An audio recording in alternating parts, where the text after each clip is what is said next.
Lugupeetud istungi juhataja, Chairman, head kolleegid. colleagues, Eesti välispoliitika one of the central principles of Estonia's foreign policy, never again alone, is more pertinent today than at any point after our independence was restored in 1991. In a turbulent world where force might trump justice, we can ensure our sovereignty and security by maintaining and enhancing our common allied space through active international communication. Determined, skillful, internally consistent and democratic foreign policy is just as important for Estonia today as is directing more resources into building independent defense capabilities. When defending our freedom and well-being, a crucial factor is how perceptively we read the world around us, how insightfully we identify the development trends, and how actively we prevent the threats. One cornerstone of Estonia's international success is our strong parliamentary republic, where the policies that reflect our international interests pass through an extensive debate and implementation process. Colleagues, the key issue in Estonia's foreign policy at the moment is our contribution to restoring sustainable peace in Europe. Ideally, this would mean Ukraine's victory in the war against the invading aggressor and the expansion of the democratic security space in a way that would ensure not only the sovereignty of Ukraine but also Moldova, Georgia and Belarus, and would lead to the fall of dictatorships. In other words, this would mean a conclusive end to empires in Europe. Reaching this goal would ensure Estonia's security for at least the next generation, or maybe even longer. Instead, the international environment has sadly only become more difficult over the last year, taking us even further from this aim. When I visited the front in Ukraine last week, I saw the superhuman efforts that were needed to keep the overpowering aggressor from advancing. The people in Ukraine want and need peace, but not at any price. They are aware that the right conditions have not been created yet to force Russia to stop or to negotiate peace with a full respect for Ukraine's sovereignty. Russia's words and actions show that their strategic goal is still the restoration of its empire and gaining the leading role in European security. And this is the goal it is moving towards despite heavy loss of human lives. The former US President Joe Biden mentioned in his exit interview that Russia's dictator Putin had personally described his ambition to Finlandize the whole Europe, or, in other words, to gain control over the security policy choices of other countries. Although Biden had responded that instead of Finlandizing Europe, Finland has become a NATO ally, this did not seem to have convinced Putin. Russia acts on the principle that force equals right. Having observed that the great Western European powers have basically disarmed themselves over the past couple of decades and are still not showing the political will to make the necessary investments into defense capabilities. Moscow is also hoping that the USA leaves Europe to its own devices in security. To all intents and purposes, Russia has been waging an undeclared war against the West for decades, using conventional means, sabotage and terrorist attacks, as well as massive influencing campaigns to break down the democratic allied space and deliberize the free world, so to speak. If we and our allies keep obstinately denying this fact, it is just a matter of time when the West is collectively defeated, and this would pose an existential threat to the sovereignty of Estonia and the whole Europe. The director of the British Foreign Intelligence Agency MI6, Richard Moore, said at a public appearance in November last year, and I quote, "If Putin is allowed to succeed in reducing Ukraine to a vassal state, he will not stop there. Our security, British, French, European and transatlantic, will be jeopardized." End of quote. Colleagues, those who hope for a quick peace and putting a full stop to the Russian war machine in Ukraine fail to consider a deeper, more crucial driver behind what's happening. The crucial factor is a strong historical impetus where the vitality of the world-conquering ambitions of the Russian Empire play a central role. World War I started the disintegration of empires and the founding of nation-states in Europe and around the world. Since the Paris Peace Conference left many crucial issues unsolved, including the fate of the Russian Empire that was plunged into a civil war, it was only a matter of time when a new world war would erupt. The Bolshevik Russia restored its empire post-haste and helped the Germany military sectors survive the 1920s and later supported Hitler until a new war was ushered in. Stalin's hope to achieve control over the whole continent at the end of the war between great European powers fell through largely thanks to the determination of Minister Winston Churchill in 1940. Churchill, who chose war instead of shame and shed blood, sweat and tears in the name of victory, changed the course of history. Hitler lost and Western Europe got its freedom back. Although Churchill managed to defeat Hitler, he was forced to do it in partnership with the personification of possibly even great evil, Stalin. This is why it was not at all surprising that right after the end of World War II, a new Cold War started between the Western countries and the Bolshevik Russia. The forming of the UN created the perception, as the earlier League of Nations had done, that there was now an international mechanism to prevent big wars in the future. The fact alone that the dictator Stalin himself played a big role in forming the UN and its Security Council, and that the price of his consent was the occupation of the Baltic states and handing over the whole Eastern Europe to his iron control, triggered the clockwork for the possible eruption of a new war. World War III has been more or less a topic since the end of the 1940s. This has sometimes been closer, like during the Korean War or the Cuban crisis, then further away again. Francis Fukuyama's End of the World fiction from the beginning of the 1990s actually created a situation where the West lost any sense of threat for decades, geopolitically speaking. The collapse of the Soviet Union did nothing to change Russia, and the Kremlin revealed its true colors in 1994 by starting the Chechen wars. Yet the West turned a blind eye and continued disarming itself.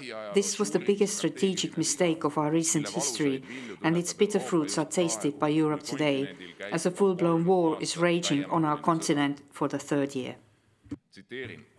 I quote, "While we keep saying that the Ukrainian society was not prepared for the war, the Western societies are not even ready to think about it," end of quote, said the commander of one of the most legendary Ukrainian units, the 3rd Assault Brigade, Andrei Biletsky, when asked about the possible security guarantees of the West and their credibility.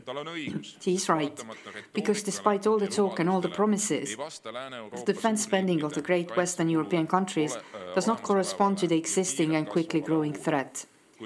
While Russia is currently spending at least 7 to 8% of its GDP on its armed forces alone, big Western European countries are still spending 4 to 5 times less on their whole defense.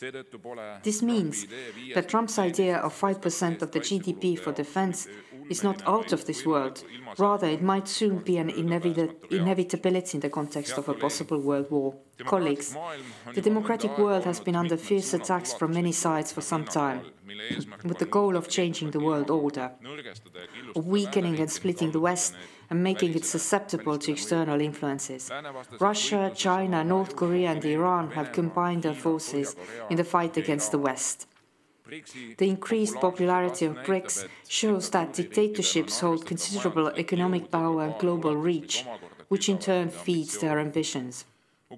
Ukraine is fighting and maintaining the front line not only against Russia, but the whole authoritarian power of 4.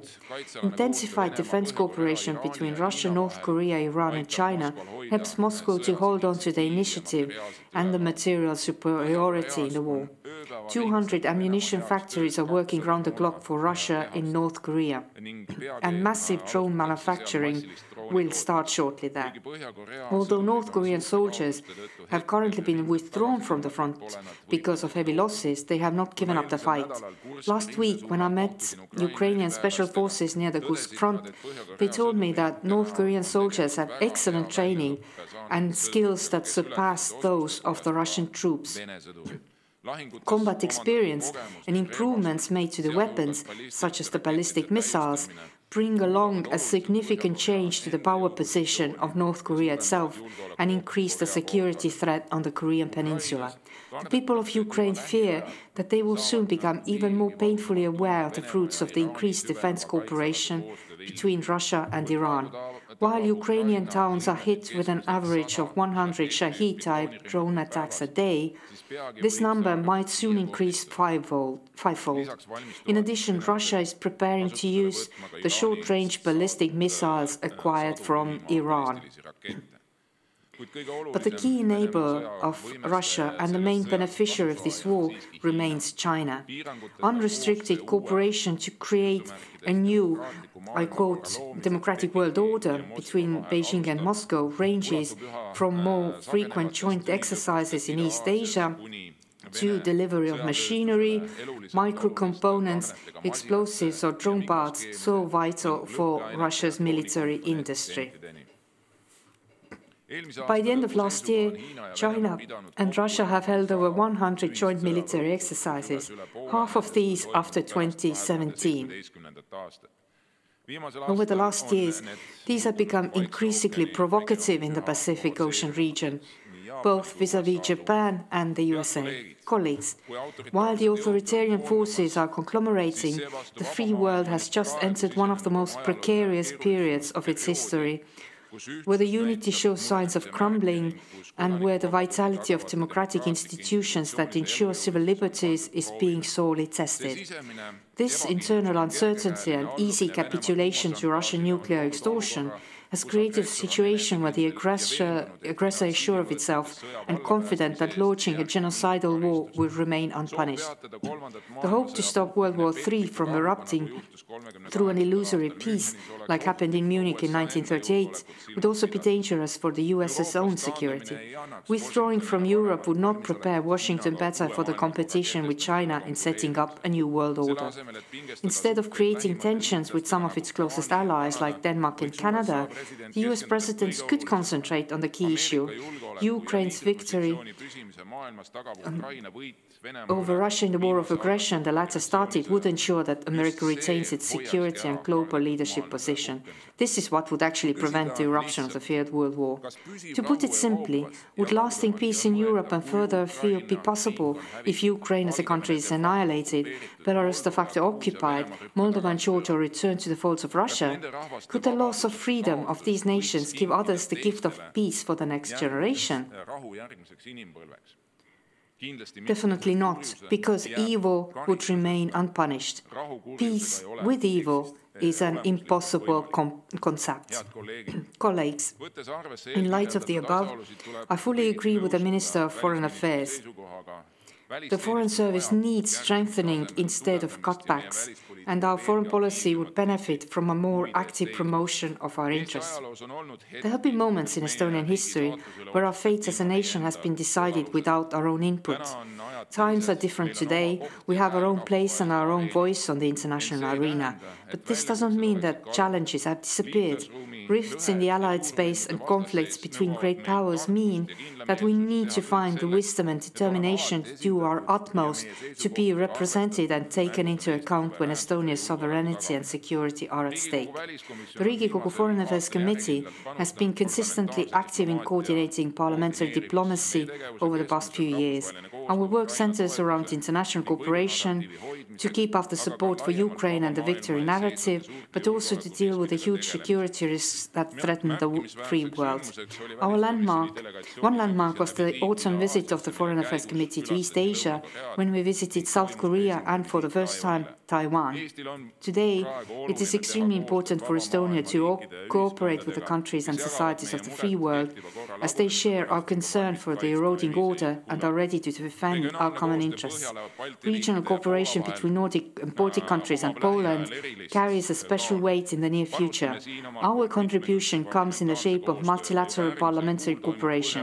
Next month, the chairman of the Nordic-Baltic Foreign Affairs Committees are going on a joint visit to Moldova to express our support for their ambition to join the EU. Considering the dramatic changes since the new US administration assumed office, it is important to pay extra attention to active direct communication with our colleagues from the US Congress to ensure our security and well-being and to keep abreast of possible developments, all the while keeping open the permanent contact lines with the majority of the Congress. I hope that the government of the Republic will soon express its position on the Foreign Relations Bill, which has been initiated by our committee and is currently in the legislative proceeding. This would set out the conditions for an even closer international cooperation. To conclude, I'm happy to see that the Riigikogu foreign delegations are active and dedicated to representing Estonia's interests in international parliamentary cooperation. I appreciate you all for your hard work. Thank you, and thank you for your work and for your attention. You have questions. Priit Sibul, Isamaa. Thank you, dear Marko, for a great presentation. You described that authoritarian countries tend to be more like-minded and tend to collaborate more with the free world. I find this is a paradox. You also talked about the Nordic and Baltic countries' Foreign Affairs Committee's joint visit to Moldova. Now, my question is related to the collaboration with the neighboring countries.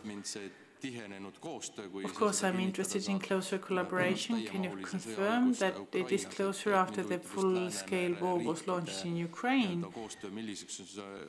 So what has the collaboration of the neighboring countries become like? How intensive is it in terms of foreign policy? Thank you, dear Priit. I find this is a crucial question. And indeed, in this very complex world, like I said in my speech, in this world, it is very important for us to have at any moment in time confident allies standing on our side. We can count on our neighbors, and we've been very lucky to have them as neighbors. The collaboration between Baltic states has remained very good because for historical reasons we have been connected. And considering the size of the countries, we are similar. Looking at the processes in the society, we have been very like-minded countries, especially in recent years. And of course, related to the security political risks that have made our great partners in Sweden and Finland make principal changes to their security policy, principle in terms of history. They have joined the NATO alliance, and for the first time in history, this has shaped our region into a unified, united region in terms of foreign and security policy and economic dimension as well.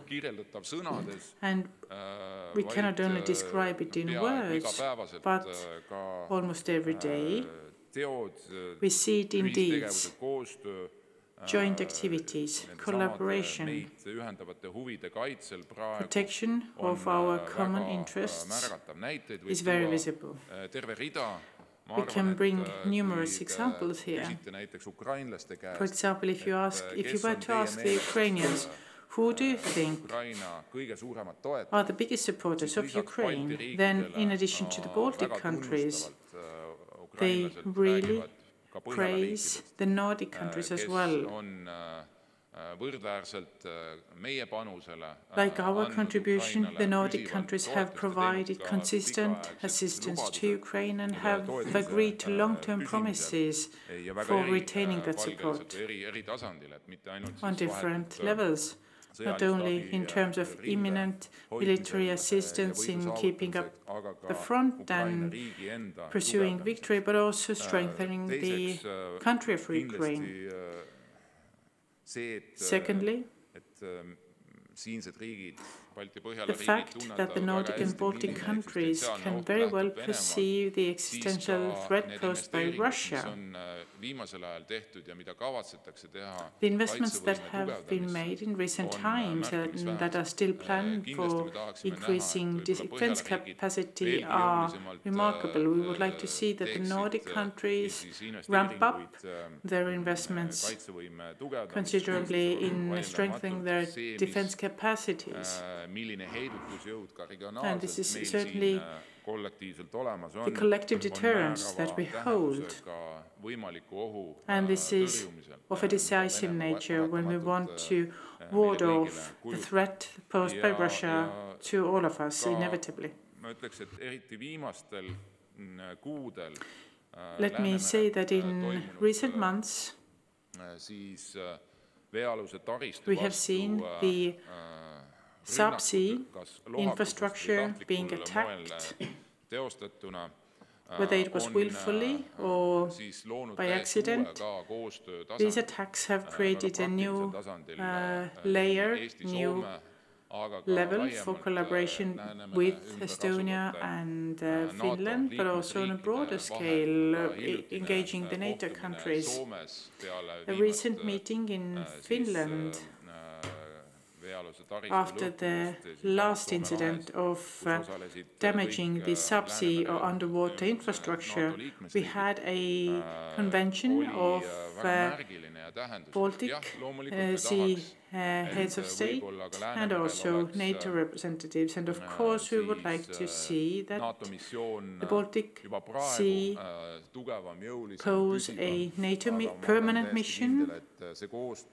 But I am confident that the collaboration and joint understanding of what needs to be done will at some point lead to this NATO mission that is permanently there on the Baltic Sea.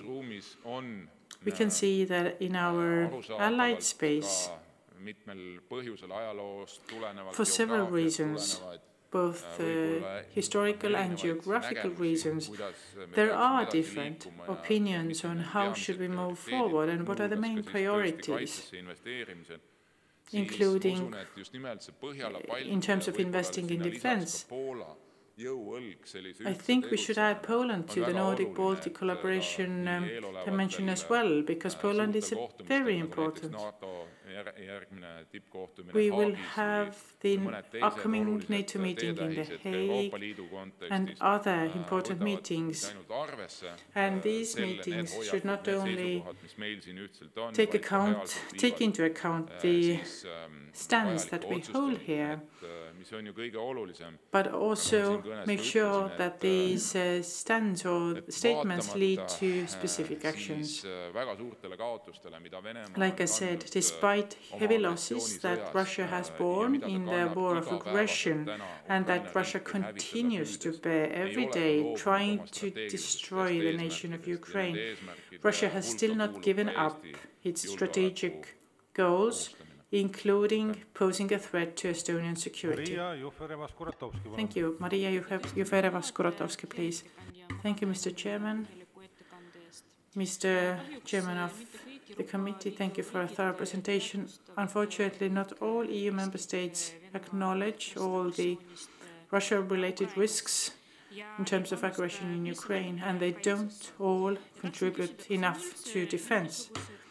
I wanted to ask you whether there are any mechanisms that would help achieve a situation where all EU member states indeed are contributing to defense at the agreed percentage level, and what could be the negative consequences if we jointly, collectively do not abide by these terms and conditions. Thank you. I believe the most important first keyword while responding to a question which is of course a very important question currently is that Estonia is one of the decision makers. We have set a role model and we have become a decision maker. I'm not saying, we are not just saying that we should take a more serious stance in terms of developing defense capacities, but we are also actively developing them. We have national debates and we know how difficult it is, to find extra funding that our independent defense capacity needs today, not only in the distant future. And therefore, you can understand to an extent.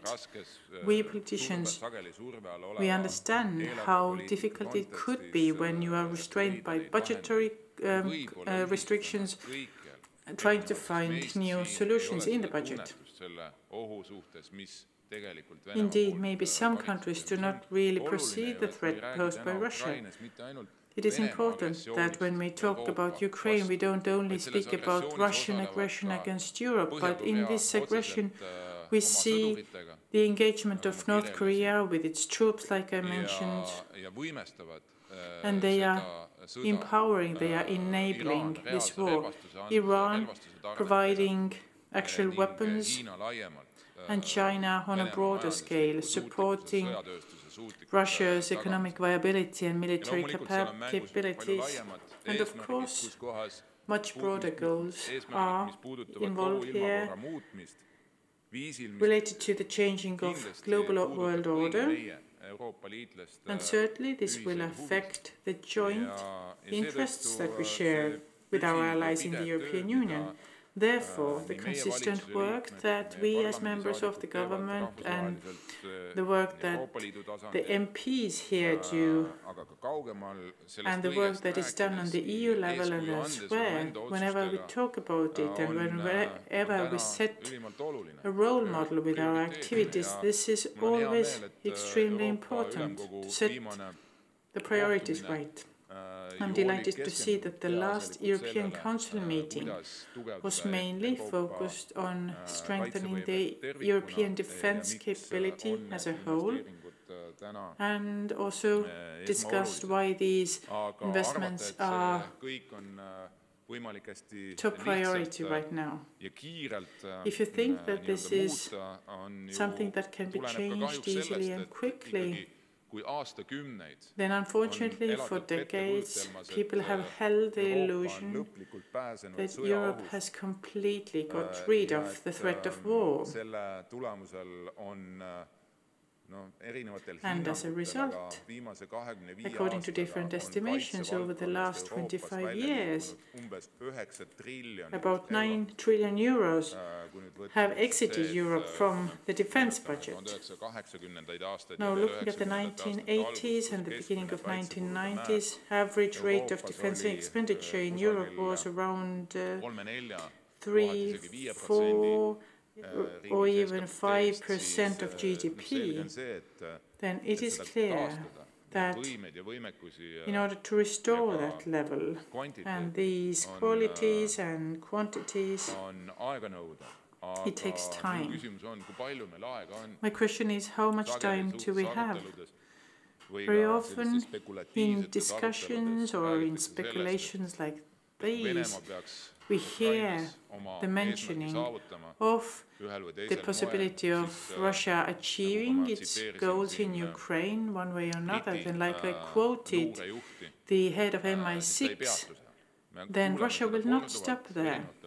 We have heard it repeatedly from different politicians, from our partner allied countries. If we say it, then the question is, what do we do?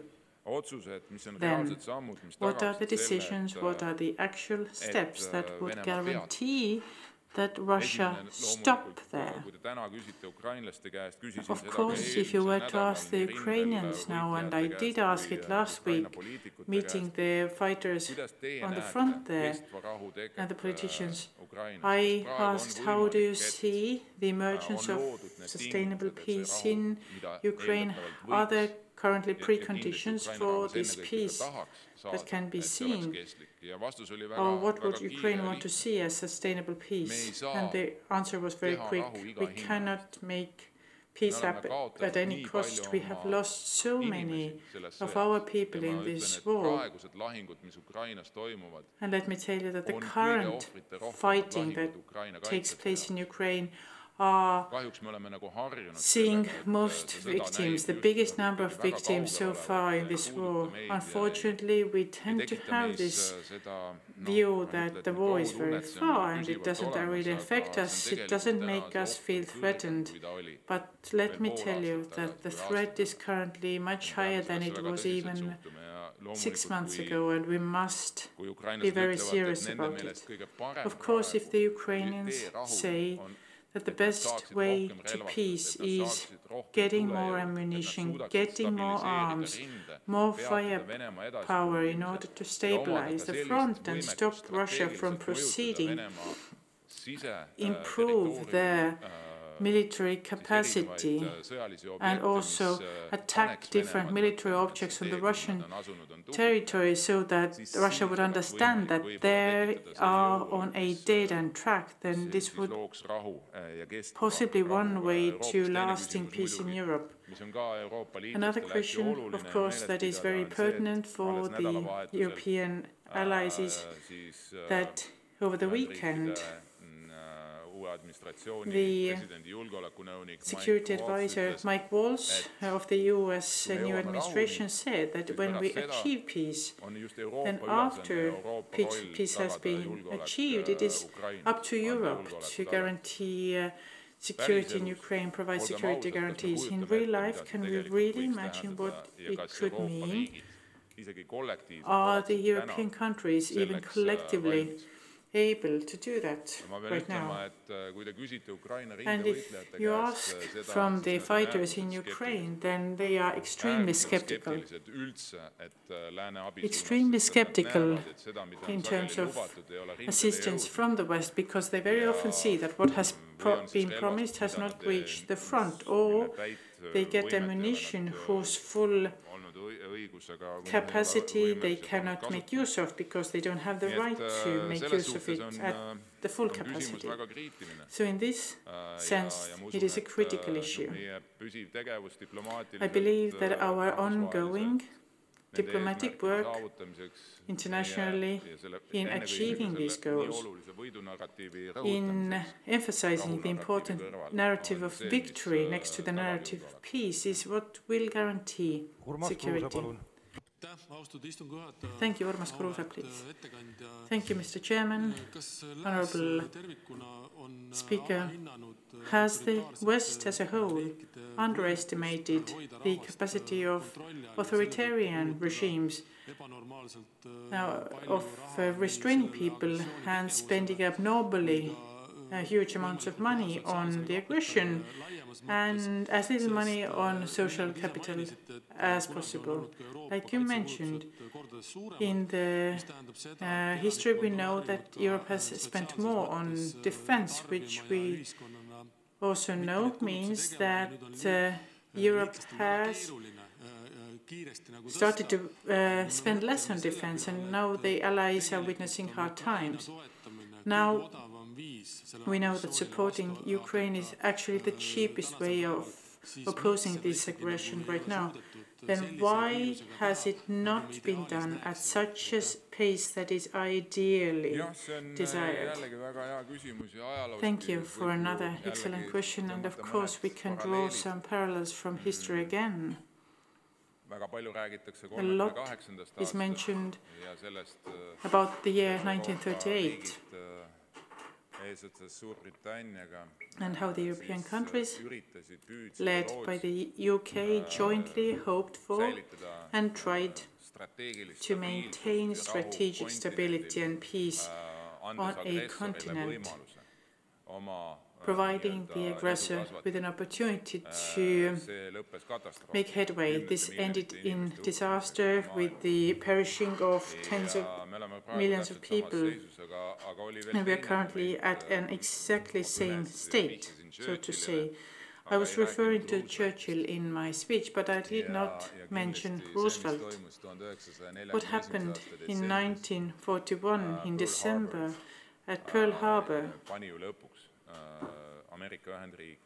in the end made the US intervene in this war and to come and help both Great Britain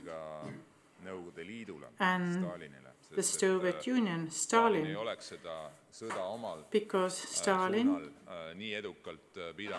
would not have been able to wage such a successful war without the Lend-Lease system, without permanent assistance in terms of military aid and other equipment. Currently, we are discussing whether we need to wait for the new Pearl Harbor in order to understand how dangerous is the current atmosphere. Like I described before, I think that this continued misunderstanding of Russia has caused strategic mistakes that have been made, especially in terms of disarmament. Now, from my experience back in 1994-95, I was covering the Chechen War as a journalist for the daily newspaper Postimees, and I could see how intensive Yeltsin's Russia was in terms of killing its own citizens in millions. The rest of the world, unfortunately, turned a blind eye on it. The warnings that followed in terms of Russia not sticking to its borders, but rather trying to restore the empire, the warnings were not taken seriously. We talked about threat, but indeed the rest not. The world seemed to have changed in principle. Currently, I would say that there are no allies who would say that Russia does not pose any threat. Indeed, some countries might try to diminish the threat perceived, but it is important to know that everybody perceives it nevertheless. Thank you. Chairman, presenter, I think that the trouble with many people is that they don't remember, don't know history. And in your presentation, you said that in the Estonian history, we also had the experience where others decided our fate without our input. Actually, in the history of Ukraine, there's the same pattern. I have a somewhat philosophical question. Can we today be sure that this never again alone never repeats? Can we be sure that no one ever makes decisions about our fate without asking for our input, our opinion as the people, and how we see our future? Thank you. Thank you. The fear is deep within us because this has happened once.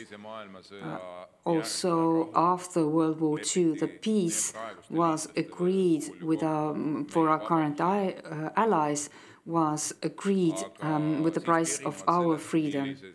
But depending on the status of the Republic of Estonia at the end of 1930s and the hope to neutrality, did not ensure our survival as an independent country. It has been very clear to us, this has been a very clear lesson for us to learn.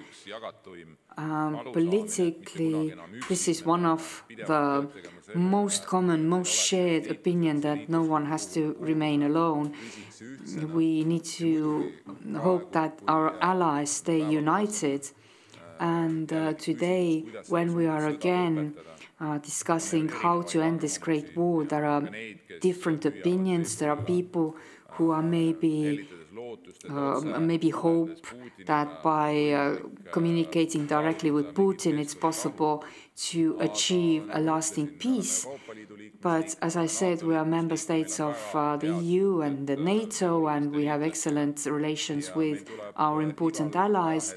And at any point in history, we need to act towards making sure that our voice, our positions are heard, and also taken into account.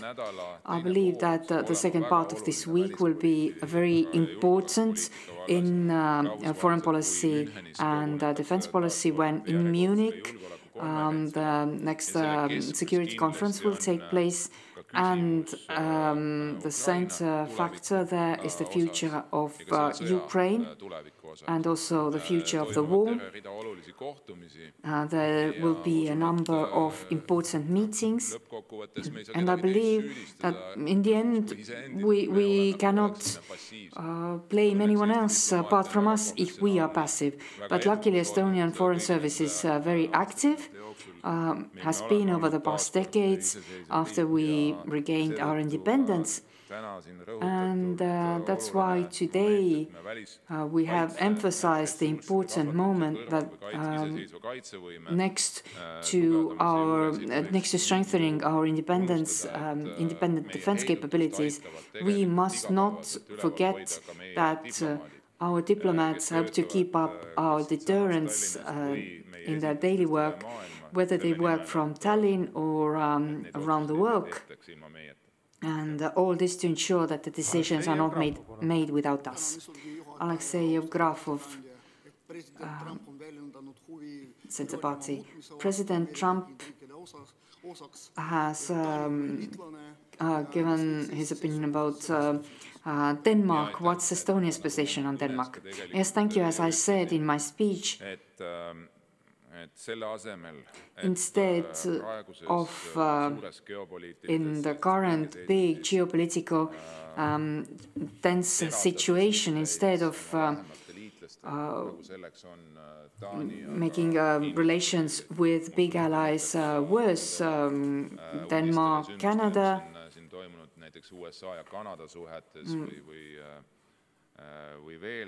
or in relations with a number of other topics that we could also discuss.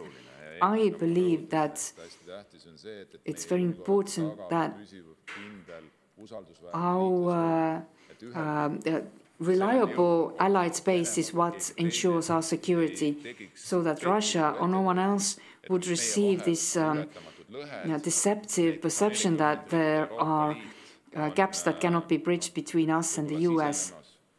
The US, that there might be a huge trade war at some point, which will only create even more rifts. We need to raise above this. We know there are no surprises. This could be predicted. The new president of the US is really maybe a shock therapy proponent, but we need to understand what are the guarantees for keeping our security that need to be kept in mind. And instead of just saying our personal opinion, we need to communicate with our colleagues in the US Congress and also express our support to our allies in Europe and express this clearly and in a way that everyone understands. As I said, the Nordic-Baltic cooperation is absolutely crucial, and Denmark is just as important an ally for us as is the United States. Thank you. Tanel Kiik. Today we have spoken a lot about Ukraine, and that makes sense because our priorities are there. But nearly 2 years ago, Riigikogu passed a statement in support of NATO membership for Ukraine. And in Vilnius summit, the steps were taken. But the Vilnius summit has come and gone, also the Hague summit, the Washington summit. How much do you know about it? What's the consensus right now in this topic? How many countries think similarly to us? That is Ukraine any closer to receiving an invitation to NATO?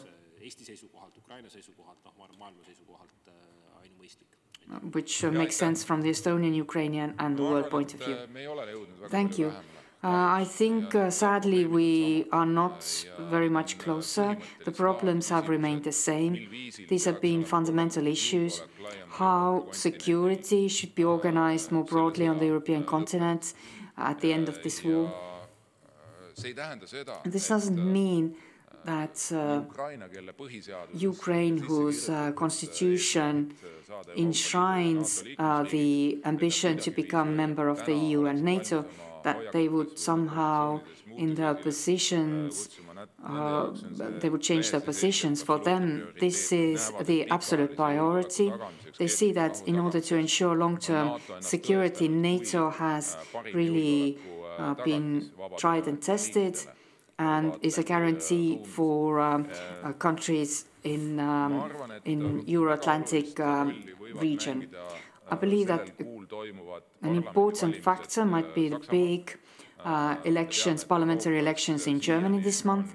We know that in Europe, possibly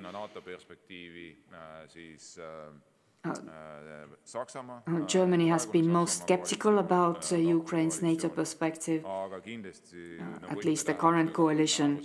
But of course, key is the US position in this topic. We don't see any important shift in this topic right now. But one of the questions that's constantly on the agenda of our meetings when we talk about how to ensure lasting peace in Europe, this isn't possible without clear security guarantees to Ukraine. The Budapest Memorandum, its sad fate shows that simply some signatures on a paper doesn't ensure anything in itself. Today, the best solution is the Article 5 status. And I hope that this would be a better solution than Ukraine starting to establish its own nuclear forces.